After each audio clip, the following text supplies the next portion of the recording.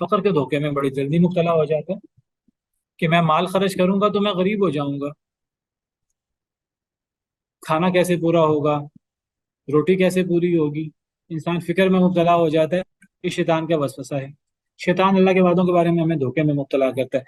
دنیا کا دھوکہ بھی یہی ہے اور شیطان کا دھوکہ بھی یہ ہے۔ شیطان کہتا ہے کہ وہ قیامت پتہ نہیں اتنی دور ہے، پتہ نہیں آنی ہے کہ نہیں آنی، نیکی کرنے پر فائدہ، دیر بعد ملنا ہے، پتہ نہیں ملنا ہے کہ نہیں ملنا، تو فوری جو ملتا ہے وہ تو لے لو، اور فوری وہ دنیا کا دھوکہ ہے، وہ دنیا کی رنگینی ہے۔ انسان دنیا کی رنگینی میں مبتلا ہو جاتا ہے، سب سے بڑے دھوکے باز کے دھوکے میں مبتلا ہو جاتا ہے۔ اسی پر بس کرتے ہیں، یہ آخری آیت کریمہ کل پڑھیں گے انشاءاللہ۔